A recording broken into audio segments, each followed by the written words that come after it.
Become a sustaining member of the Commonwealth Club for just $10 a month. Join today.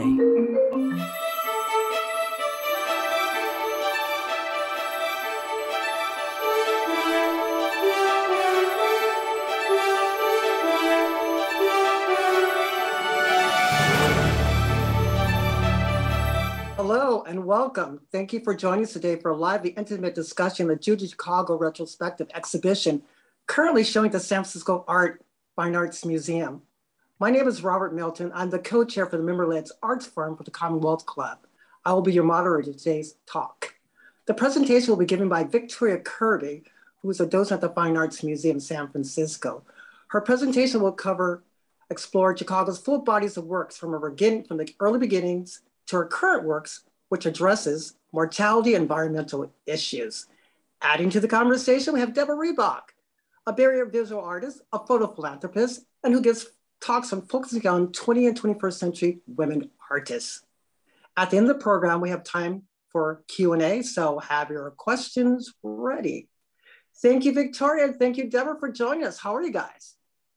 Great. Good. Excited about the talk today? Always excited about Judy Chicago.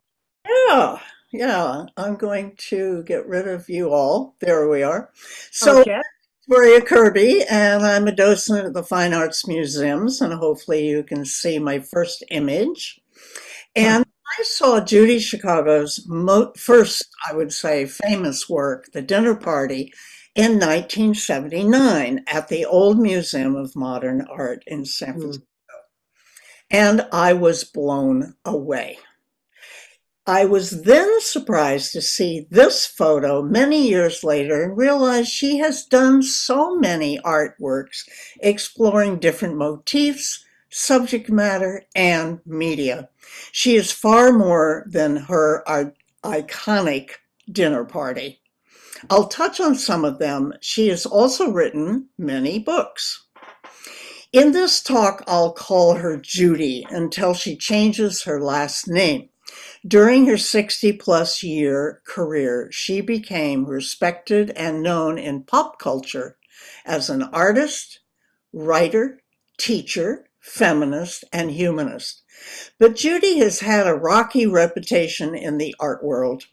Throughout her career, the 82-year-old artist has been both celebrated and maligned for her work across media that challenges notions about gender and the role of women in history. The art world has finally, hopefully, caught up with Judy, and her work appears visionary in the retrospective exhibition hosted by the De Young Museum in San Francisco. She has spent her life not only inventing feminist art, but inventing a feminist way of creating art. Judy Chicago, a retrospective, was originally scheduled to open at the De Young in 2020, the 100th anniversary of women's right to vote throughout the United States. But as you know, it had to be postponed due to COVID-19. The exhibition is open now and runs to January 9th next year. It includes over 125 of her works from the 1960s to the present that deal with famous women, birth, power, conservation, death, and climate change. There are also sketchbooks, archival materials, and 6 films. This exhibition will make clear the physical and intellectual scale of Judy's works, and through seeing her preparatory works, how the simplicity of her images belies her complexity. One could say the themes are mortality and her legacy, women's culture, and the dialogue with the past. I will talk about her career and works in chronological order, although this retrospective takes the viewer through Chicago's career in reverse, as she requested. I think you will relate to one work or another because Judy has produced such a wide range of work in both her choice of media and subject matter. And I'm showing you here her 1973 painting titled Through the Flower 2, done by spraying acrylic paint on canvas. And if you see a red star, that indicates that this particular work is in our exhibition. Judy was born in 1939 as Judith Sylvia Cohen to author and Mary Cohen in Chicago. Her mother, holding Judy, was a dancer before becoming a medical secretary, and her father, wearing a large hat, was a Marxist and labor organizer during the McCarthy era. Judy said she got her support for her art making and a model of courage in the face of adversity from her mother, and a sense of history, her values, and her drive to succeed from her father. Growing up in a liberal household shaped much of Judy's beliefs, but it also caused trouble. Her father was heavily investigated. At the tender age of 6, Judy was questioned by the FBI about her father's involvement with the Communist Party. And this is a poster of the U.S. Communist Party around that time. The unexpected death of her father when Judy was 14 instilled in her a deep understanding of grief and mortality. Strangely, her mother refused to discuss his death or allow Judy or her brother, Ben, to attend his funeral. At age 8, Judy began attending art classes at the Art Institute of Chicago Junior School and continued there for 10 years. Here at left is a very early painting done by her when she was just 9 years old. It is of the apartment building where she lived at 757 Bittersweet Street. I wish I could paint that well at my age. This postcard on the right shows the Institute in the 1950s when she attended. At a very early age, it was important to Judy to become a famous artist and make a difference in the world. In this photo, Judy is 17 years old in 1955. She left Chicago to enroll at UCLA, where she majored in art and minored in humanities. There she met her future husband, Jerry Garowitz. In 1961, she married him, but he died 2 years later in a car crash, leaving Judy a widow at 23. Judy has said that her transition from student to professional artist could be marked by her mother's soubrette of 1963. It was influenced by a church around the corner from where she lived in LA, called the Holy Soubrette Light Church. She was attracted to the church's neon sign, shown here, and its female-centric religion. The same year she created Mother Soubrette, Judy received her MA from UCLA and immediately attended auto body school for 8 weeks. The only woman in a class of 250 students, she learned fiberglass, casting, and spray painting techniques. Then she apprenticed herself to pyrotechnicians. Bigamy Hood was made using a spray gun to fuse the surface of a car hood with auto lacquer. Look closely and you can see a split open heart and crosses, which are mourning images according to Judy. She also depicted a large penis halted before it could join with a vagina. Her abstract sexual organs totally shocked her mostly male instructors. Yet for Judy, this work represented the death of her father and first husband. Judy was so discouraged by the shrieks of horror from her UCLA painting professors and the small emerging male-dominated art scene in LA that she stopped working on her car hood series until much later, thus the dates 1965 to 2011.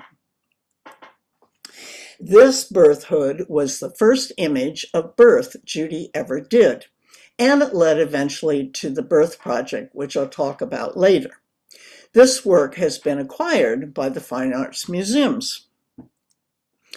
After her Carhood series was rejected by her professors in the LA art world, Judy moved towards a more minimalistic aesthetic, pushing herself to do work that was increasingly abstract and technically difficult, such as Rainbow Picket made of latex paint on canvas-wrapped wooden beams, and 10-part cylinders made of fiberglass. At this time, Judy developed her own color systems to represent emotional states and forged the formal building blocks of her career. There is a consistency in her work's merger of color, surface, and form from now on. This is a photo of Judy's 1967 Feather Room, a site-specific installation built with wood, translucent fabric, spotlights, and lots of down, in other words, feathers. Installation art came to prominence in the 1970s, and Judy was at the forefront of this movement, creating many works that could fit into installation art. The Feather Room was an immersive environment. I would love to have experienced this soft world. That same year, Judy worked collaboratively for the first time, a method she valued and used again and again as her projects got bigger and more complex. With 2 collaborators, she installed 2 dry ice environments. Several tons of dry ice blocks were stacked together to form walls and walkways. Though they looked like minimal sculpture, the crisp blocks began to have uneven edges and create an atmospheric fog. Can you think of who else used feathers and ice in one year? Judy first turned to pyrotechnics in the late 1960s to, as she said, feminize the atmosphere at a time when the Southern California art scene was almost entirely male-dominated.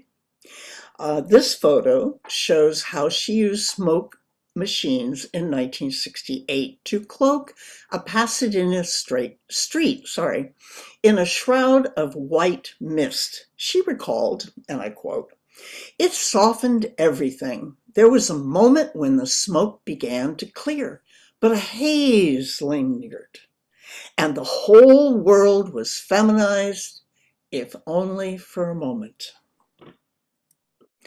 Judy's feminism also led into an early interest in the environment, or Mother Earth. She created 14 low-impact and relatively sustainable atmospheres as feminist responses to the light and space movement of California. Purple Atmosphere number 4 was held on a nearby California beach. Colored smoke hovered in space before it dissipated.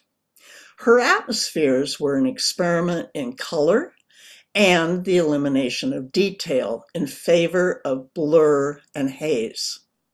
She integrated technology and nature, using color as an illusionistic space. Her environmental works were also opposite to land art or earthworks in the late 1960s, produced mostly by male artists who carved and changed the earth, resulting in more permanent works and creatures dying. Whereas Judy's atmospheres disappeared almost immediately. Judy will present Forever DeYoung, an atmosphere open-air performance in front of the DeYoung's main entrance on October 16th at 5 p.m., weather permitting. Now, I hope you enjoy this video. It documents Judy's 2012 performance of Sublime Environment using dry ice and flares at the Santa Monica Airport.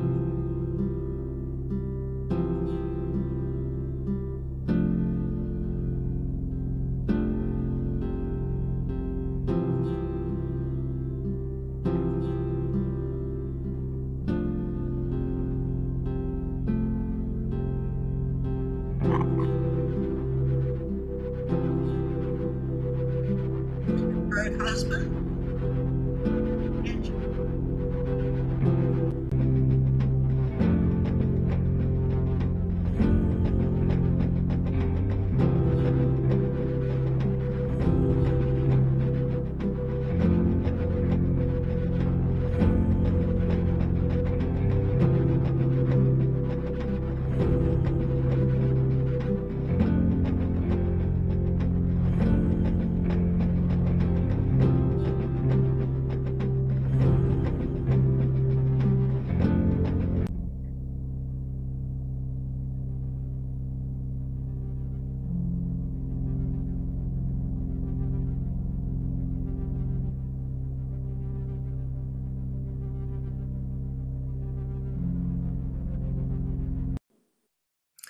Judy, who turned 82 on July 20th of this year, is a pioneering feminist artist. She has strived throughout her career to put the female experience at the front of her artistic content, to question historic assumptions of male social dominance, and to advance recognition of women artists.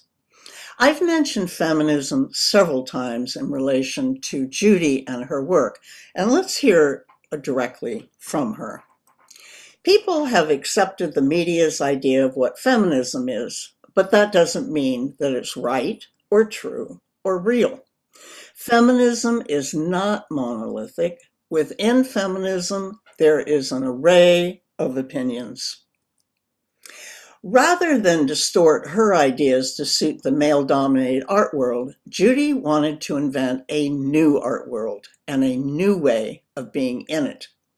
In 1970, on an Artforum magazine ad for her one-woman exhibition, she wrote, "Judy hereby divests herself of all names imposed upon her through male social dominance and freely chooses her own name, Judy Chicago."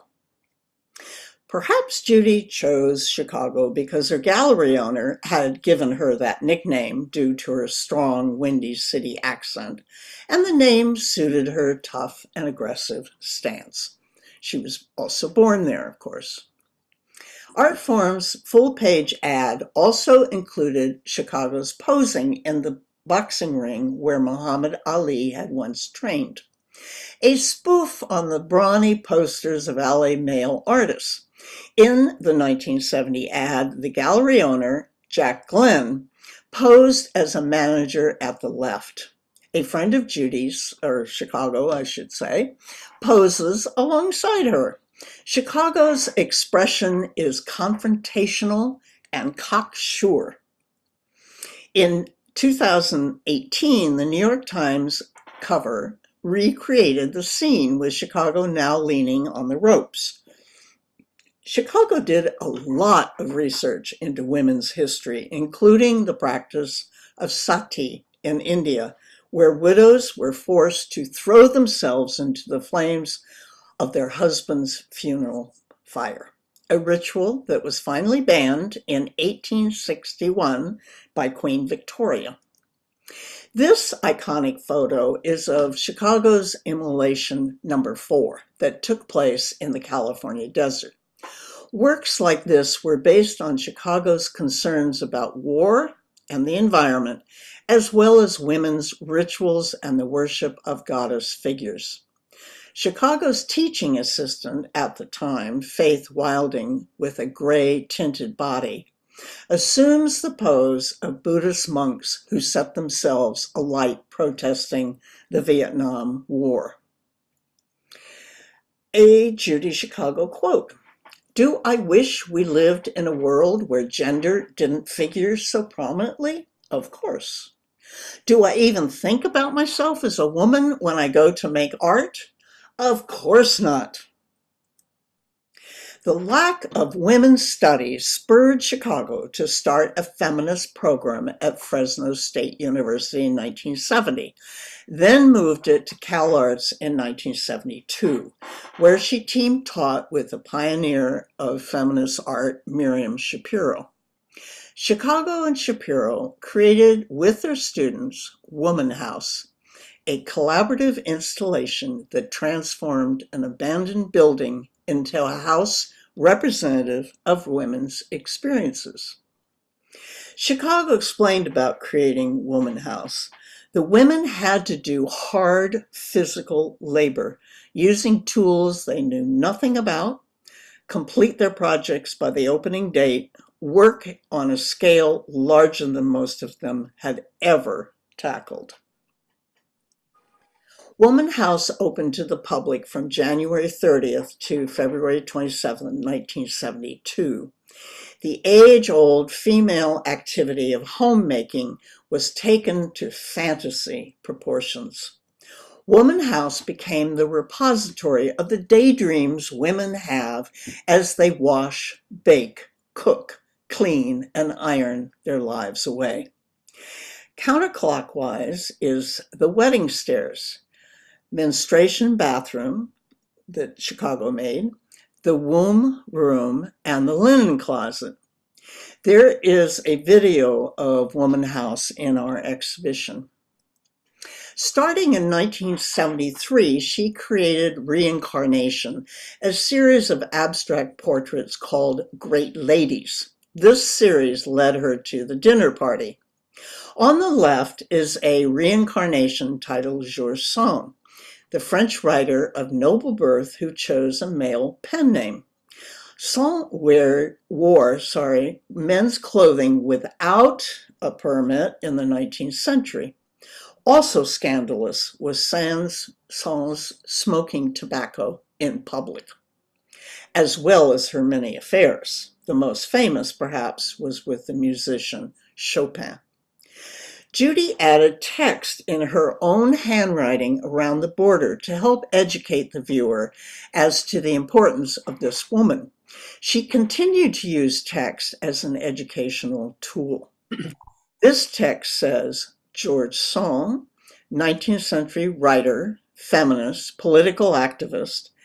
She wrote 120 books, 80 of which are novels, and few of which are in print. She strikes me as a woman of great energy, deeply conflicted, whose genius was never fully realized. And at right, you can see Judy Davis playing Georges Sand in a 1991 movie.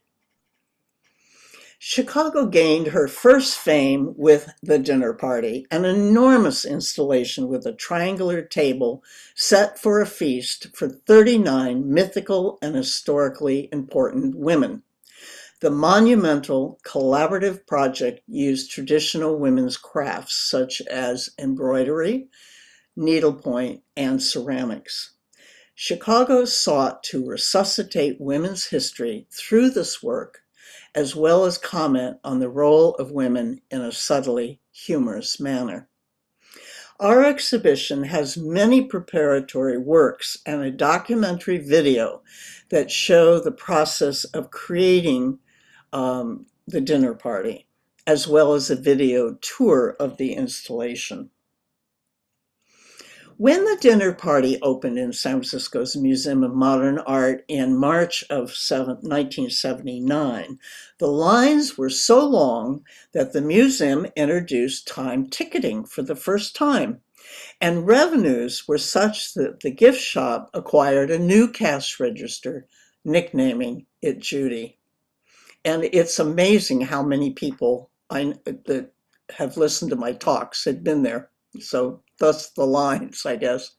Anyway, feminist programs and activities accompanied the opening, marking the first time a mainstream museum opened its doors to feminist culture. The dinner party fills a very large room since the triangular table measures 48 feet on each side. In addition to the 39 place settings, there are 999 notable women's names on the tiled floor surrounded by the triangular table. This photo shows some of the numerous volunteers who worked on the project, and also Judy was also unpaid. According to Chicago, and I quote, "The dinner party was my concept. Everyone worked on my images. What I've tried to do is create a space for people to find their own voices within the structure of my collaborative process. The purpose of the collaboration was to make art beyond what I could make on my own. And as I said, she often used other people to help create her works. Each place setting features a table runner embroidered with the woman's name and images or symbols relating to her accomplishments, plus a napkin, utensils, a goblet, and a plate. Chronologically, the 39 plates start flat, such as the Queen of Egypt at left, then begin to emerge in higher relief as they get closer to our time, such as the one for author Virginia Woolf, shown at right. The 3D qualities are meant to represent modern woman's gradual independence and equality. The butterfly vagina imagery continues to be both highly criticized and esteemed. Many political conservatives criticize the dinner party, calling it ceramic 3D pornography and weird sexual art. Now, some feminists also found the imagery problematic because of its passive nature. However, the work fits into the feminist movement of the 1970s, which glorified and focused on the female body. Chicago made studies for each plate. Here is her study for the Virginia Woolf plate and one of Virginia Woolf's test plates. Rippling out from the tiny centers of her plates, in Judy's words, and I quote, is the insistence that female sexuality is to be celebrated and embraced, not hidden away, excised, or despised, unquote. While phalluses were a dime a dozen in male-dominated art making of the 1960s, female genitalia was not. So it's not surprising that Chicago received criticism for celebrating the vagina and the vulva in her work. According to Chicago, it was because of the imagery in these plates that the entire dinner party represented a substantial challenge to the art world, but also to society at large. This photo shows Chicago working on a banner to accompany the dinner party. As a result of the dinner party, Chicago lost her studio and was in debt. She had to start over again. It must have been a daunting, because so many critics, as well as politicians, as I mentioned, panned this time-consuming project. In 2002, and this is the good news, the Elizabeth A. Sacker Foundation acquired the dinner party, and it was permanently installed in the Brooklyn Museum of Art, New York, in 2007. I also saw it there, and that's why we don't have any parts of the original. Finally that year, the New York Times critic Roberta Smith gave a positive review that stated in part, "This extravagant ceramic and textile homage to women through history is important.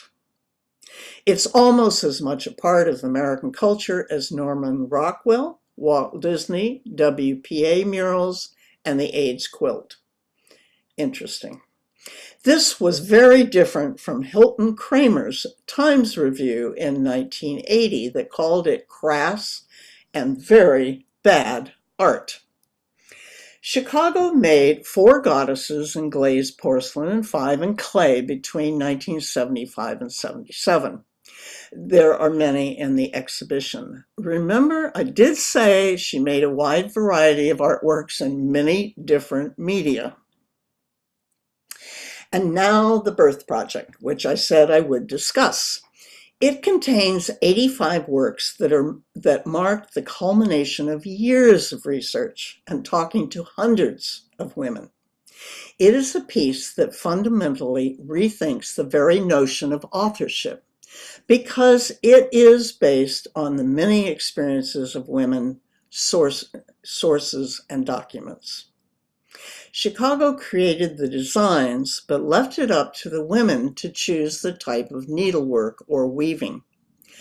Birth Project, which celebrates creation and the glory and pain of the birth experience, toured for 10 years with portions showing in venues ranging from birthing centers to major museums.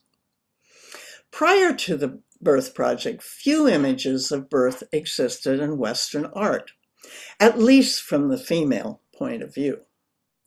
A puzzling omission, as birth is a central focus of many women's lives and a universal experience of all humanity, as we all were born of a woman. Chicago sees birth as the epitome of women's creative power and should be shown in art. Think of images of pregnancy, the Immaculate Conception of the Virgin Mary, and cute babies. Can you think of any Western artworks about the birth process itself before Chicago's? Well, I can't. Seeking to fill this void, Judy Chicago created multiple images of birth to be realized through needlework, a visually rich medium that has been ignored or trivialized by the mainstream art community. This work, for example, was made with embroidery over a drawing on silk and executed by Sandy Abel.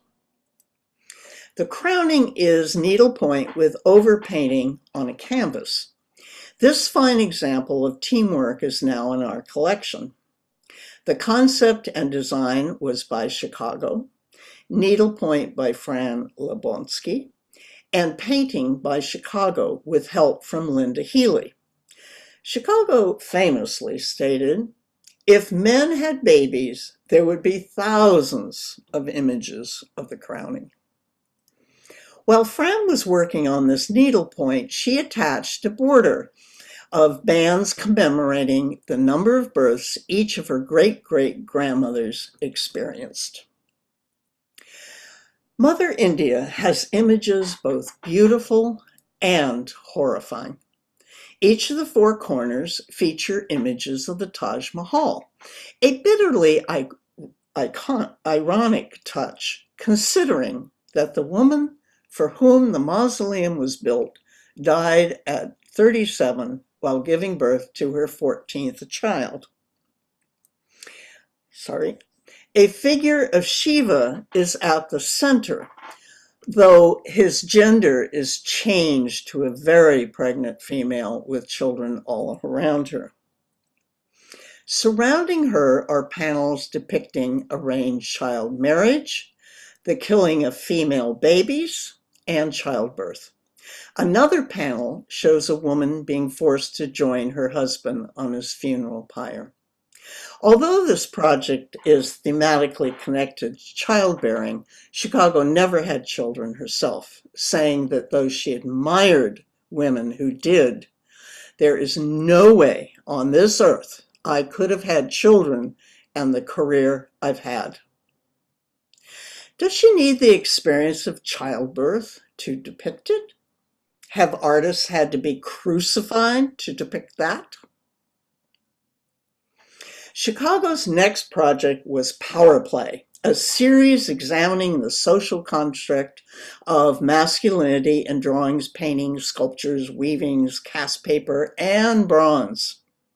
Chicago got interested in the idea of masculinity before the existence of gender and masculinity studies.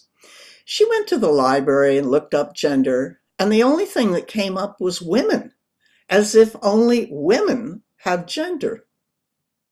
Throughout Western history, men have been seen as the head of everything, including creation. Think of Michelangelo's creation mural in the Sistine Chapel, in which a male god creates man with the touch of a finger. Chicago is quick to point out that this image still calls to mind the current epidemic of mass shootings. In this work, a blindfolded male rides a woman while strenuously pulling her hair. The strands tightly held in his hands resemble reins or marionette strings. Notice the luminous flow is issuing from her breast. This photo of Chicago in the Power Play Gallery at the De Young shows how large the works are. Chicago wrote on Instagram in 2018, and I quote, "It is really sad to watch my paintings come true decades after they were made," unquote. She posted her painting of 1985, shown above, together with these photos, taken during Kavanaugh's Senate nomination hearings for the Supreme Court. Kavanaugh is in the middle, and Senators Lindsey Graham and Chuck Grassley are on either side. Chicago published her first memoir in 1975, her second in 1996, and her third came out this year. After a whirlwind romance, she married photographer Donald Woodman in 1985. When Power Play was finished, they embarked together on an 8-year project about the Holocaust. Neither of them knew much about their Jewish heritage, so they saw the 9-hour film Shoah, traveled to Israel, and toured concentration camps in Europe for several months as part of their research. The Holocaust Project, From Darkness into Light, premiered in 1993 and traveled for 10 years to both Jewish and non-Jewish institutions. The series opens, and it's quite large, with The Fall, a tapestry woven like a medieval masterpiece by Audrey Cohen from Chicago's full-scale painted cartoon. This style of tapestry was because to Chicago, the medieval technique expressed the idea that the Holocaust grew out of the very fabric of Western civilization. The Fall depicts the history of Western Europe as a progression of cruelty, dispossession, and industrialization that led to the foundation of the Holocaust. On the left side, Chicago depicts men fighting women, replacing a matriarchal with a patriarchal society. The female goddess is being replaced by the male Christ on a cross. Notice that the earth is crying as it is being plowed with a primitive plow and 2 oxen. The right depicts Jews and others considered undesirable by the Nazis being pushed into ovens. A large machine run by a naked woman refers to the exploitation of women during the Industrial Revolution. See the spinning wheel above? The thread entangling a woman with a witch's emblem on her chest? And at far right, a Jew with a Jewish star on his chest. An arm with a Nazi band rises out of the machine towards a rack of dead pigs, hams, fish, and people. The Holocaust series' final image, Rainbow Shabbat, consists of 3 stained glass windows fabricated by Bob Gomez. In the middle, people are sharing a meal without consideration of race, gender, class, age, or religion. Shabbat ceremonies are traditionally begun with a prayer offered by a woman, seen at right with the 2 candles. According to Chicago, this work, quote, unites my feminism, my Judaism, and my personal background, unquote. Chicago decided to flank the center Shabbat panel with 2 side windows bearing yellow Jewish stars. For these were the humiliating badges forced on Jews by Hitler's. It was a while before I noticed the white cat and dog under the table. Chicago combined her visual and verbal skills for a series of watercolors and text in a book based on a medieval Book of Hours. Published in 2002, Kitty City, A Feline Book of Hours, chronicles a day in the life of Chicago Woodman's household, illustrating the interactions between humans and cats. Chicago did not have any pets as a child, but she loves cats, and over the last 40 plus years, she has had a changing roster of felines in her homes. Chicago has worked also with animal rescue agencies around the country to support cat adoptions. Anyone who has had cats can relate to these two images from the book. My two cats wake me each morning around 6:30 a.m. for breakfast, and they definitely know when it's dinner time.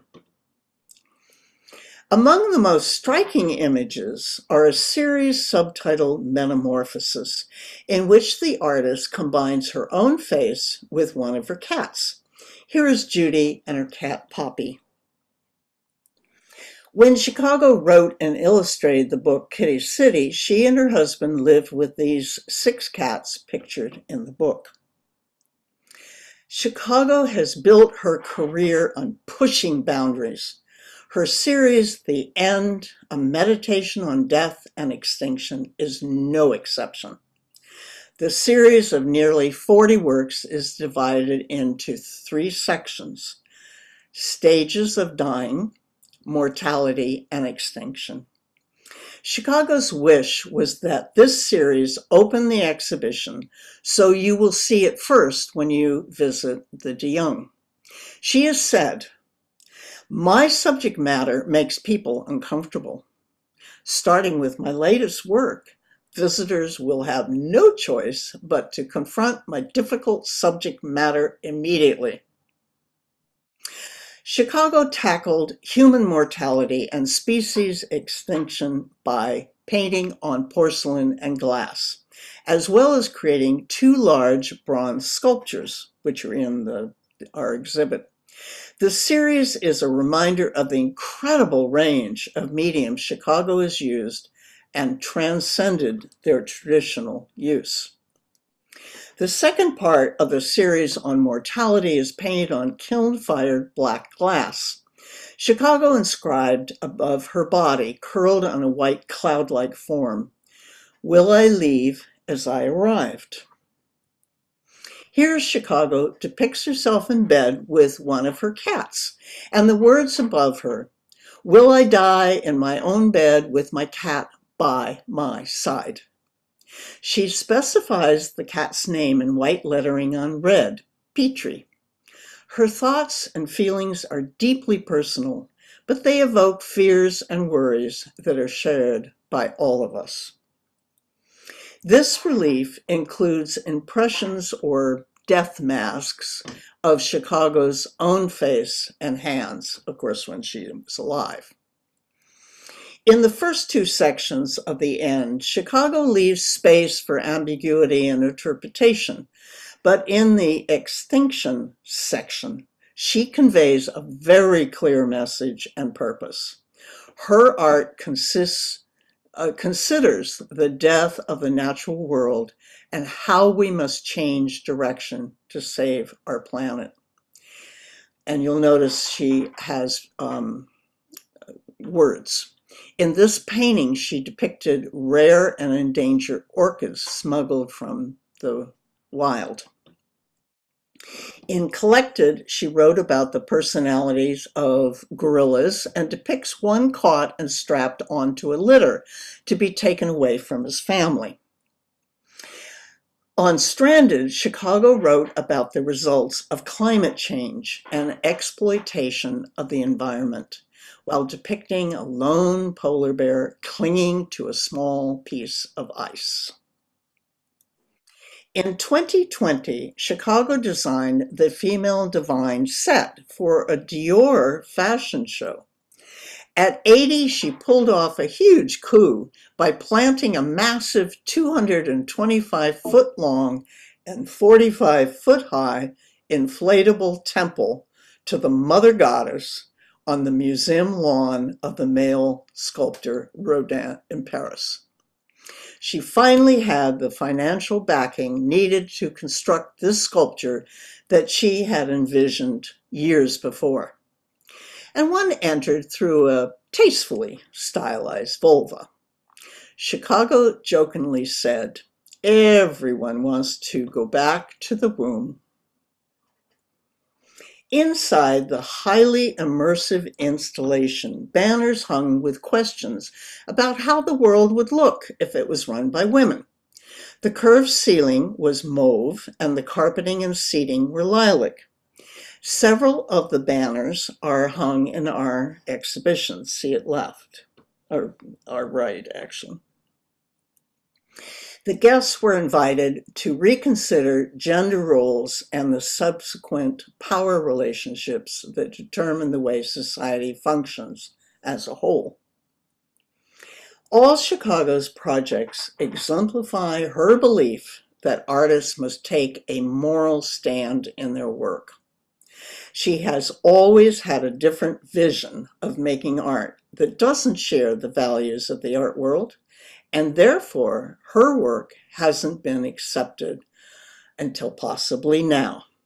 Chicago hopes that her artwork helps people wake up, to educate them so people can change society. Here is Chicago's quote that opens our exhibition. "I have come to understand that justice for women is inevitably connected to the necessity for a global justice that encompasses all living creatures, both human and non-human. Our own fate is is tied to our treatment of other species and the planet." And with her quote, I'll end this talk. And here is information on the Art Talks program. And I was asked to mention that there will be a Judy Chicago Access Day on October 18th. There'll be a regular virtual tour at 10 and a highly descriptive at 11. And contact Sonia, and when I leave this slideshow, I'll put her email in. So thanks so much for watching, and if you have any questions, I will answer them. I'll now leave this presentation. Thank you, Victoria, for such a comprehensive, insightful presentation. I'm just so amazed at all the different art mediums Chicago worked in, and her vast subject matters as well. Just amazing. It's overwhelming. Really, really overwhelming. It is. Very much so, yes, right. To fit in Deborah, 35 minutes. Right, yes. Deborah, any thoughts on Chicago, the presentation, or anything you want to add to that? Thank you, Robert. Victoria, it was a delightful presentation. And although I've seen the exhibit a couple of times already, I appreciate learning more and more about Judy Chicago. It's very hard to be ahead of your time. And it's obvious that she was definitely ahead of her time.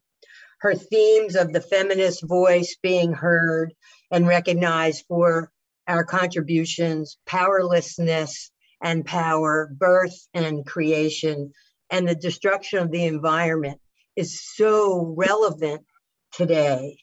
And what impressed me the most, and I think, Robert, you mentioned it, and as well as Victoria, was the body of work spanning the different modalities, from glass to metal to ceramics to the embroidery, to the ginormous paintings of the Power Play series. They are just huge. And that totally impressed me. There is, in addition to this must-see show at the De Young, there are two other Judy Chicago exhibits in San Francisco at the present time. One is at the Contemporary Jewish Museum, and the other is at the Jessica Silverman Gallery. So I think that the Young Show is a great foundation. And if you have the time and the interest, the other two locations also rock. So those are some of my comments, Robert. Great, great, great. Yeah, thinking about your presentation, Victoria, I have a couple of comments. When you said that Judy Chicago, her focus is on the women's body, on the body, and I can't help but thinking about Josephine Baker. Uh-huh. Oh my God.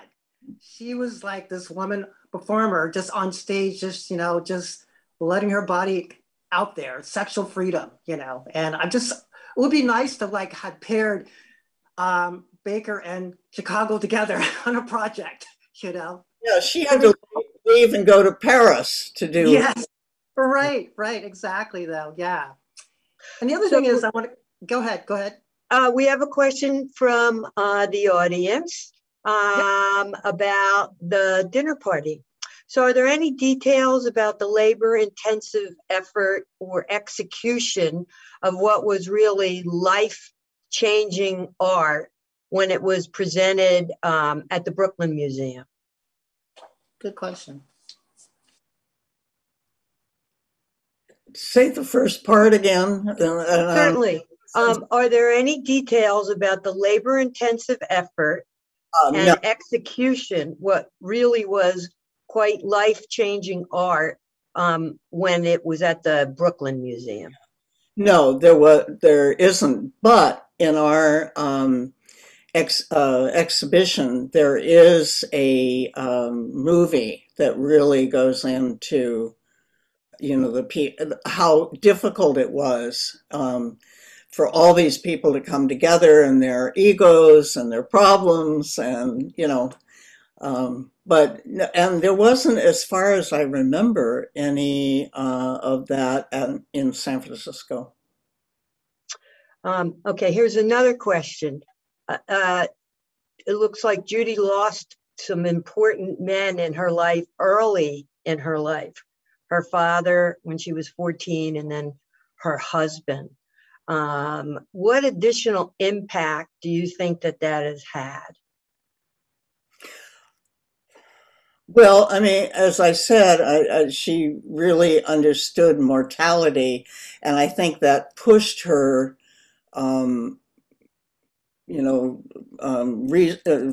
trying to be successful in getting her art out there, and she realized really early in years that she needed to get her artwork out there, and she might die tomorrow.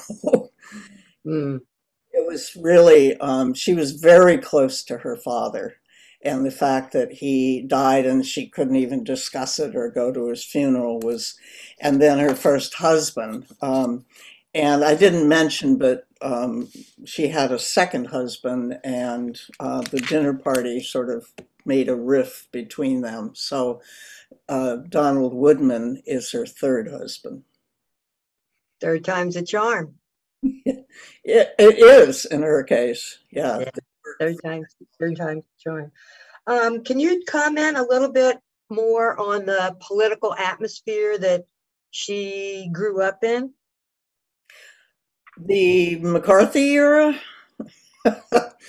I was a little girl during that time, but it was very dangerous to be a communist or even thought to be one. And there was a blacklist, I think it was called, which is interesting that black was bad, of people in Hollywood and famous people who McCarthy thought was a communist or a socialist, and they, in order to continue their careers, they had to sign on with another name. And so some of the movies in the McCarthy era was, I think, the 50s, if I'm correct. The director's name was changed because the original guy couldn't work because of McCarthy. So we were really scared in America of communism. And that was the era when they started making bomb shelters, and if anybody else has more information, I'm on that. Okay. Mm-hmm. I have a comment. Just going back to the Birth Project. childbirthing. When you were talking about that, images of Frida Kahlo came to mind because I think in some of her works, she depicted her miscarriages and stuff like that. Yeah. So, Yeah, it was, that's, her work was pretty hidden until what, the 80s, the 90s? And yes. icon. So when I said Western art, I did not include her Yeah. because it wasn't known. Western art is unfortunately just European. Um, Right. Right. Right. I but do have, I do have a question about the dinner party. My question is, I'm going to find my notes here. Yeah, here it goes. How do women of color fit in within Judy Chicago's feminist art movement, especially when it comes to her iconic dinner party, which is dedicated to mythical and historical women from Western history?